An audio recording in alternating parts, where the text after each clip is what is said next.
Hi there, this is Dr. Monica Agarwal. Welcome to another episode of Seeking Voices, exploring the science of health and healing.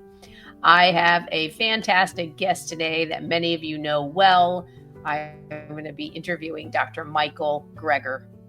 Michael is a friend and a colleague and somebody that I have admired the work of for several years, if not, I guess I've known him now about a decade. And this is a person that needs very little introduction, but I want you to hear about him. He's Mike Greger. Dr. Michael Greger is a founding member and fellow of the American College of Lifestyle Medicine. He's a physician, an internationally recognized speaker on nutrition. His science is based on the nonprofit nutritionfacts.org, where he offers free online portal hosting more than 2,000 videos and articles on a myriad of health topics. Dr. Greger is a sought-after lecturer. He presented at the Conference on World Affairs at the World Bank. He testified before Congress. He was invited as an expert witness in Oprah Winfrey's defense in the infamous meat defamation trial.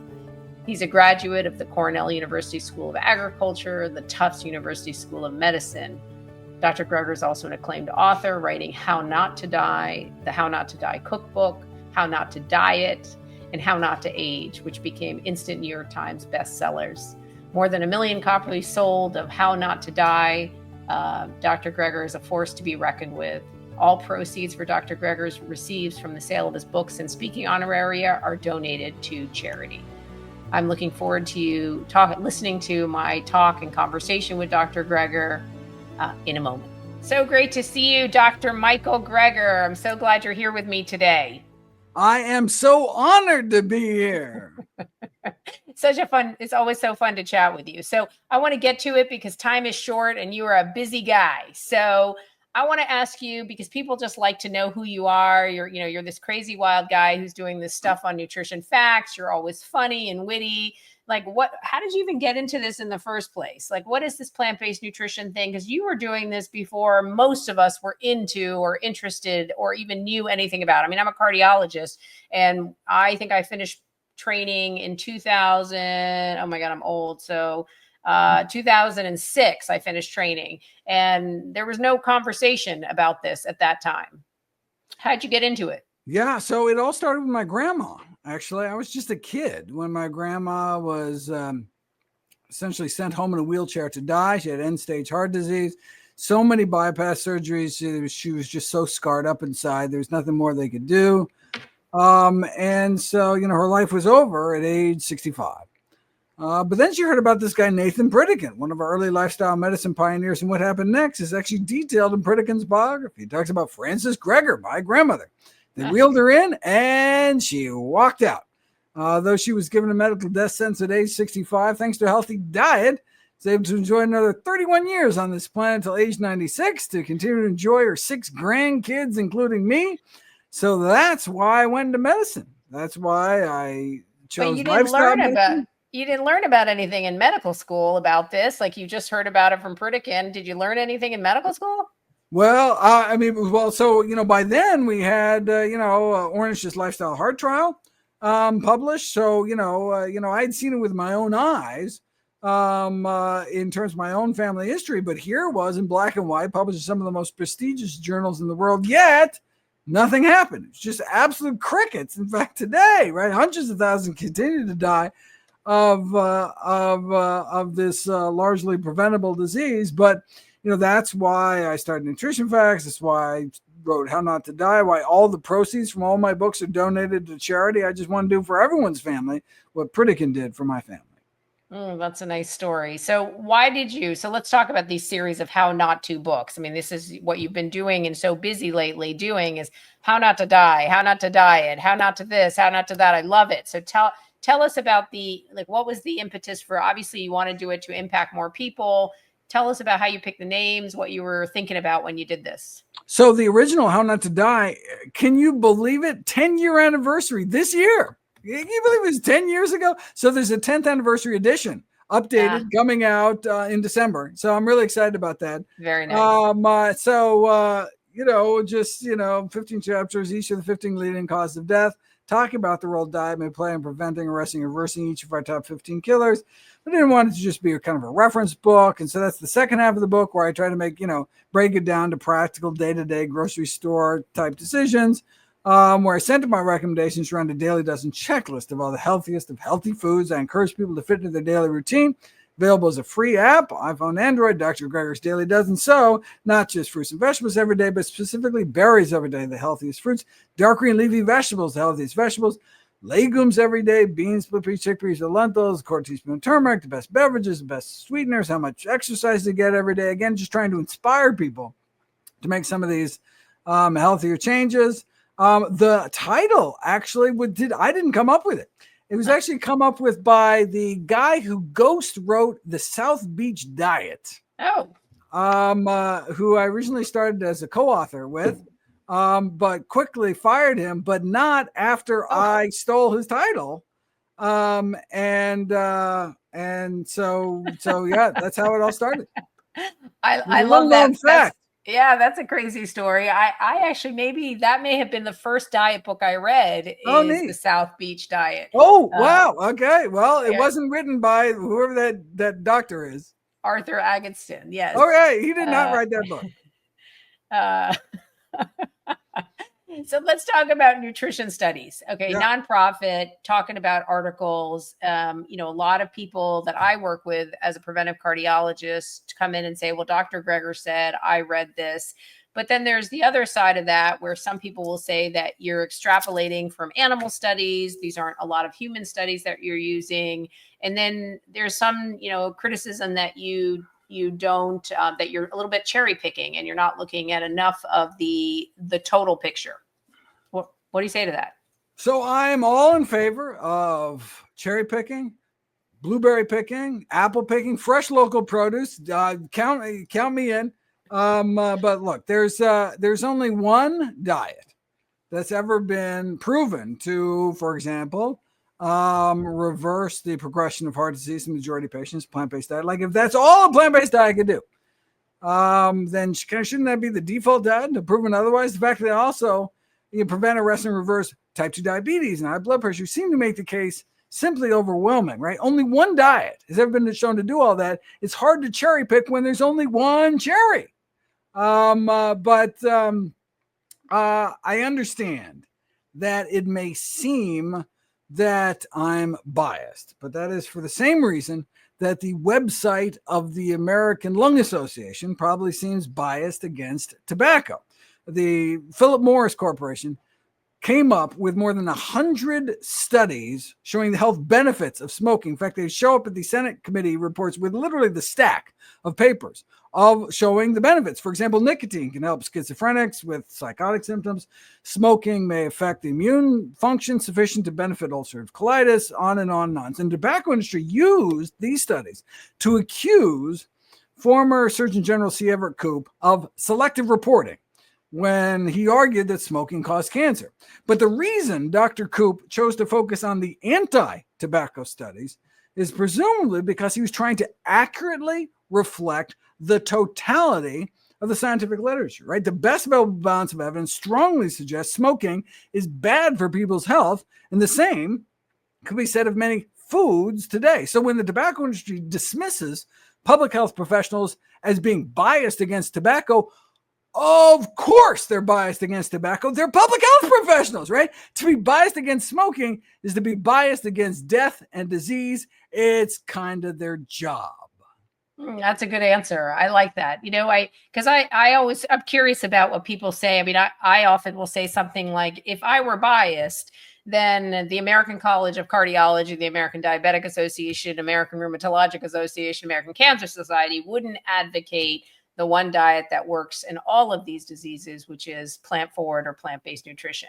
Okay, so you eat this daily dozen every day. Do you really eat these every day? Not when I'm traveling. I'm lucky if I get a daily half dozen. Is there any one thing that you make sure that you never go a day without eating? Oh, well, I mean, on the road, I'm in survival mode. I'm just trying to not miss my next flight. But when I'm at home, when I have control over my diet, then I eat disgustingly healthy. Yeah, so you get all 12 of them in, huh? Oh, absolutely. It's all part of the. I mean, because look, I can eat whatever I want, and so there's no junk in the house. I couldn't eat bad food if I wanted to eat bad food because I get hungry enough and I eat that apple because it's the best thing I got. And so I'm just surrounded by healthy food, and I'm just forced to take care of myself. I think that I think that what I find is actually if I eat sugar, because I think from historically, I'll say, oh, I really want this because it made me feel good at one point. And then I eat it now, I find it makes my teeth feel dirty. Like I just feel gross. I can't even eat those unhealthy foods. And so when people say, oh, you're giving up so much, my response to that is often, I don't feel like I'm giving up anything. In fact, if I eat those unhealthy foods, I feel dirty. Well, we know from mostly the kind of sodium literature that your taste buds actually change. And so when people, when we put people on a low salt diet, and everything, for the first couple of days tastes like cardboard, they're thinking, if my life's going to be like this, I don't want to live long. I mean, it's just like, they, can't imagine a future like this. But then something amazing happens. If you take people and you have people salt soup to taste, put them on a low salt diet, and then what happens over a subsequent series of weeks is that they actually end up preferring lower salt soup. The original soup they salted to taste is actually too salty. They actually prefer the lower salt soup. And so as soon as we stop deadening our palate with these hyper sweet, hyper salty, hyper fatty foods, all of a sudden natural, normal foods taste delicious. So the thought of having corn on the cob, no butter, no salt, is like so foreign to people, but you don't realize that once you start eating healthy, they actually taste delicious. So you get like the best of both worlds where it tastes great and you get to live longer. I mean, and so then, I've certainly found that, the foods that I used to really enjoy, it's like I just don't feel good. They're not as good as I remember. I don't know if it's like a childhood thing or something was going on in my life. I was just like, I'm just like, really? This is what all the hubbub is about? It's so disappointing. I know. It's so disappointing when you try something and you're like, oh. Right. I mean, if it was really that good, then okay, save it for a special occasion or something. But often I find it's just not worth, And if you, if you are going to eat something bad, rather than like mindlessly eating something on the couch where you're not even conscious, you're not even enjoying it. Like you're not even, right? I mean, it's like you should get like the most exotic, expensive chocolate or whatever, and really savor every morsel. It's just like the worst of both worlds where you're eating junk. You're not even really enjoying it that much or even realizing you're eating it. That's particularly sad. So that brings up an important point because some things that people ask me in clinic almost every day, like, is it okay if I eat red meat once a month or once every 2 weeks? Is it okay if I? And my response to that, and I'm curious what you'd say, is often, well, you can do whatever you want. It's your body, and it's my goal is to just guide you, and you have to make the decisions because ultimately it's your body, your choices. Right. But at the end of the day, like if you feel that you need those things, then that maybe you should, and then maybe, but hoping that on your process that you will want it less and less. I'm curious what you say to that. So, I mean, I think we should eat primarily plants, not necessarily exclusively plants, right? Plant-based diet is really more about maximizing the intake of the healthiest foods, right? As physicians, we know labels like vegetarian, vegan, that just tells us what our patients don't eat. I mean, to actually eat vegetables, right? And so, it doesn't matter what you eat in your birthdays, holidays, special occasions, it's really day-to-day stuff. Where we should center our, diets around foods from fields, not factories, unprocessed plant foods out of the ground. These are really the healthiest choices. If you look to, for example, the Blue Zone's food guidelines, it's been over 150 dietary surveys in the world's longest living, healthiest peoples. And, so their number one recommendation is to, make your diet at least 95% plant-based. But 95% calories, that's like you could have 100 calories of animal products every day and still totally comply with the Blue Zone's recommendation. I mean, 100 calories, that's like, a tablespoon of butter every day, a container of Greek yogurt, a third of a lamb chop, So, I mean, I think it's important to encourage people to treat meat more like a flavoring, a condiment, rather than kind of the center of the plate. Yeah. You think of like, many kind of traditional cultures, it's like the meat, the little bits of meat just kind of add flavor, as opposed to like being just like this chunk Like in the the center of steak the in the plate. middle of the table, Right. right? It's like a different way of thinking about it. But that's really, and now, I mean, if you want to, kind of dive in, and see what the best science is, and we really don't know kind of safe level of consumption.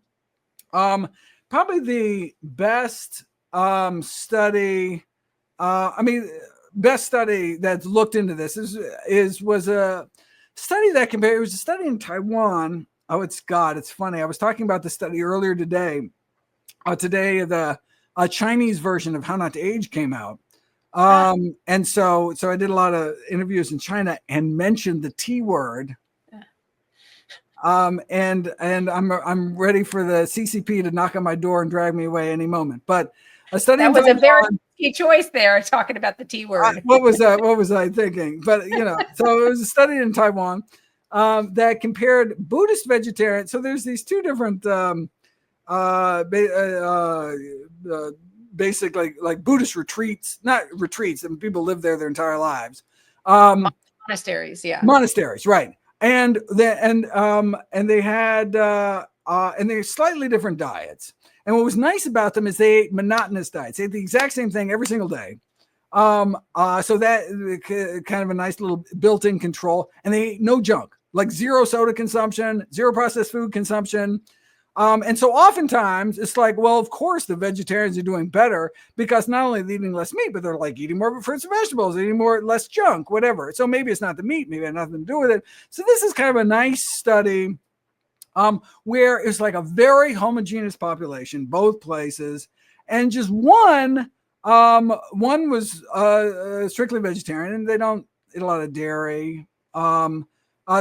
Or any and one dairy. was more plant-based, right? So one was strictly vegetarian, and the other one ate 2 servings of meat a week on average.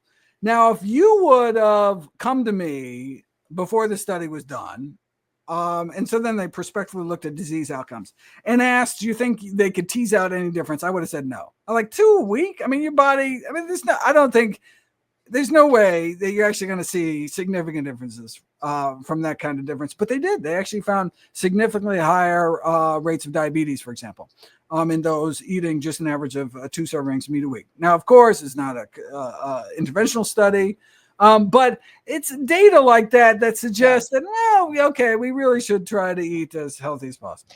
Well, I think even in the early University of Maryland study that showed that even 4 hours after eating a hamburger, that you have endothelial dysfunction. And while it is a hamburger and it's processed, I think it just shows that you can see significant changes with even one meal. Yeah. So I do think that even though I want people to eat, I tell people as plant-based as you can, but if you have to once in a while, just keep in mind the data suggests even one meal is too many meals. So right. And particularly if it helps people kind of keep on the wagon, right? If people have this black and white thinking where it's like it's all or nothing, well, then people may choose nothing, and they don't realize, well, wait a second, you mean I can eat my Sunday roast and still like do this diet? I'm like, well, then, oh my God, you're going to be so much healthier, right? Right. And so I think it's really important to kind of get away from the ideology and this kind of magical thinking and all this stuff. Look, there's food safety. One bad chicken meal, you could end up with some horrible inflammatory arthritis the rest of your life or something like that. Right. Or, Guillain-Barré or God knows. And so, even one meal can sometimes, be bad. But our goal general, is to just, walk on the path a little closer, a little bit more every day. 100%. I love it. So that's why you're one of my favorite doctors. Common sense. What a concept. Common sense. We got to do common sense. So one of the topics I wanted to talk about in our time together is autophagy. I'm interested in this topic in particular, longevity and autophagy. Maybe you can give everybody a definition of autophagy and how it correlates to longevity, and then what you can do to increase autophagy if that's the goal. Absolutely. Autophagy is considered the primary system for cleaning the body from the inside out. It's this housekeeping process, clearing out accumulated cellular debris that may contribute to the aging process. Right. Some food components can suppress autophagy. That's bad, like acrylamide, which is concentrated in potato chips and French fries. Whereas others, like spermidine and chlorogenic acid, which is the antioxidant in coffee, can actually help your cells take out the trash. So, autophagy. So just so we're clear, taking out the trash is good. We want to do that. We want to do that, and so that is one of the 11 aging pathways that I talk about in How Not to Age. And autophagy is an anti-aging pathway. And so I encourage readers to consider on a daily basis 60 minutes of moderate to vigorous aerobic activity, which boosts autophagy. However, 20 minutes does not. There's only been 2 durations that have been tested in the literature. 60 minutes works, 20 minutes doesn't. Maybe 21 minutes totally works. Maybe 59 minutes doesn't. But we just know that we should aim for 60 minutes of moderate intensity aerobic activity, ideally daily, boost autophagy, minimizing our intake of French fries and potato chips because we want to lower our intake of acrylamide. And then we should try to consume at least 20 milligrams of spermidine a day by incorporating such foods as tempeh, mushrooms, peas, and wheat germ into our diet, as well as drinking 3 cups a day of regular or decaf coffee for that autophagy boost we get from the chlorogenic acid. I love that. That was so clean and tidy the way you explained that. You know, I don't drink coffee. I will tell you, I don't like coffee. I drink green tea a lot, but I always remind people about coffee and that the coffee should be black versus coffee should be contaminated with sugar and milk, right? So, you want to speak to that? Or unsweetened soy milk. Yeah. So any kind of unsweetened soy milk, unsweetened almond milk would be okay. You don't like almond milk? Well, I mean, it's just almond milk is white water, basically. There's just no nutrition in it. I mean, no, it's definitely better than, I mean, it's harmless, certainly, but might as well get some benefits of the soy while you're at it. Yeah, with the protein for sure. Exactly. Okay, so and what about fasting and its impact on autophagy? Unfortunately, so if you look on the internet, right, there's, I say that autophagy is used to explain why, the benefits of time restricted feeding, skipping a meal, you can boost autophagy. No, that's only if you're a rodent. So in rodents, they have such a high metabolism that literally after a few hours, you can boost autophagy. But in human beings, it takes 3 or 4 days to actually boost autophagy from water-only fasting, which is too long to go unsupervised. Because normally when we fast, our kidneys conserve sodium, which is an essential electrolyte. Should, however, that process break down for whatever reason, it's very difficult to know, and you're peeing out sodium, and the only symptoms of hyponatremia may be like a little dizziness or whatever, and you just attribute that to the fact that you're fasting, and then you have a seizure, fall over, crack your skull open or something. So under physician supervision or under medical supervision, fasting more than 24, 48 hours. And so, yes, you can boost autophagy through extreme caloric restriction, but it's really not. It's hard and it's very not feasible unless you're a mouse. Well, could you do so like these mimicking diets like Prolon and that kind of, will they increase autophagy? No, but they do decrease IGF-1 activity, which is this cancer-promoting growth hormone that accelerates aging, which is probably the primary benefits. Because the whole point of like the Prolon, these mimicking diets is a diet that's free from animal protein, and extremely low protein in general. I mean, you don't need to pay for some fancy Prolon stuff. You could, 5 days every 3 months, you could, eat, above ground vegetables for 5 days or something and get the same benefits, and presumably even more benefits than just eating some, dehydrated soup mixes or something. But get that same kind of caloric restriction that does seem to have extraordinary benefits, though not necessarily through an autophagy mechanism.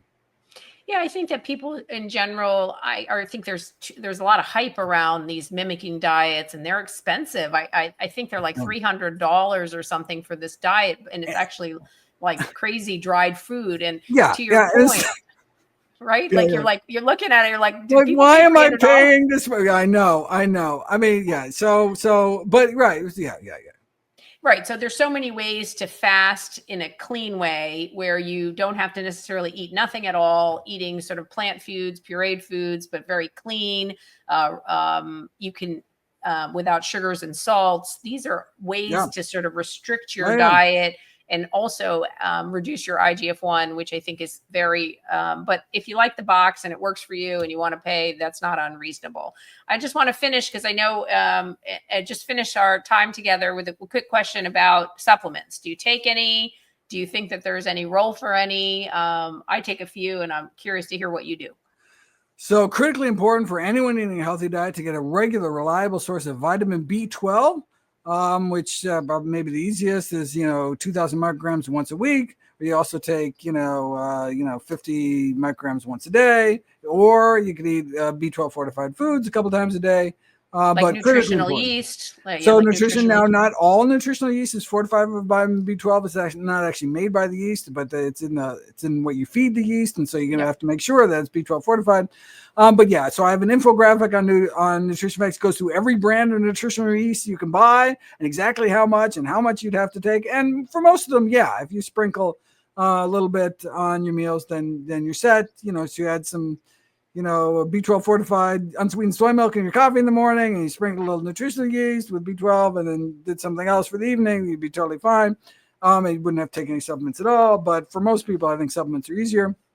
If you're not lucky enough to live in Florida and you don't get adequate sun exposure, then getting 2,000 international units of vitamin D3 a day would be a good time. I remember getting my vitamin D tested, and I had the D level of an institutionalized elder, which is me. I don't get out much, and so yeah, so that's something. Well, there's a lot of interesting data on D now in terms of inflammation, in terms of rheumatoid arthritis, and so I always, in particular, make sure that my D level is good. And as a dark-skinned person, we don't absorb as well, right? Yeah, so it's very important to supplement with vitamin also D. important for for older people, for people who are heavier, darker skin. There's lots of factors, and different latitude. No matter how much sun you get at the wrong time of the year, in certain latitudes, the sun's rays aren't at the angle that you're not gonna make it. Yeah, okay. I encourage people to consider taking 250 milligrams of a pollutant-free source of DHA. This long chain omega-3, and so you can get an algae based form, particularly older men. This is for cognitive function, not for cardiovascular risk. And then beyond that, it would be any supplements would be for cholesterol lowering. So I have a webinar in September where I talk about every safe cholesterol lowering supplement and why. Just because getting our LDL as low as possible, I looked up every herb and spice and food and safe supplement that decreases LDL by 10 milligrams per deciliter or more, and it's quite a list. And so, for example, plant sterol supplements. So 2 grams a day of plant sterols, which is recommended by the portfolio diet, would be a safe, validated cholesterol lowering supplement that I personally take and encourage people. I mean, now that we used to have LDL targets, now it's pretty much as low as possible. Yeah, we want, and so. Well, I think important for people to remember is that your LDL when you're born is between 40 to 50. And so people have a misconception that their LDL at 130 to 160 is sort of normal, right? And that's never normal, but yet a large percentage of the population in America in particular has that kind of LDL. Right. And no wonder the number one killer, right? Right. So, do you want we want a normal for the human species LDL, not a normal in a population where everyone's dropping dead of heart attacks and other 100%. And if you can grow a baby with an LDL of 40 to 50, you can certainly keep the brain, an elderly brain. And now with, data on, now they have these fancy classes of drugs where we can get people's, cholesterol down to the single digits, and surprise, surprise, no impairment of hormone manufacture. And I mean, all these things that you would presume, well, God, if you got it that low, no, didn't materialize. And so at least down to 1 millimole, we have the same relative risk reduction all the way down. Even people starting out with so-called optimal LDL benefit from reducing it even further. And so, we should incorporate. And so I talk. So there's other supplements like psyllium, for example, that viscous fiber found in lots of foods like okra, oatmeal, flaxseed, that kind of mucusy kind of fiber. Or the daily dozen gets you about 16 grams on average. Of viscous fiber, specifically viscous fiber. You could go out of your way to eat more okra and oranges and things like that have more. But I make up that gap. Portfolio Diet wants 20 grams of viscous fiber a day. I make up that gap with a tablespoon of psyllium husk powder. So that's a teaspoon with each meal. You take it with a glass of water. And so that would be another supplement, again, for cholesterol lowering. And many of these supplements lower cholesterol via different mechanisms. So have kind of an additive effect. And so, so there's a long list. And so I actually have a book coming out on lowering LDL with food in September, along with a webinar. I'm actually recording the audiobook in 2 days. I'm so excited to get that in the world. That's great. Thank you so much, Mike, for your time. It's been such a pleasure. It's always so fun to hang out with you, even if it is virtually. Awesome. Am I going to see you at Plantrition or ACLM or? Yes, you'll see me at some of them. I haven't scheduled anything, but I plan to be there. I'll see you soon. I'm looking forward to it. It's always a pleasure. Take care. Awesome. Bye.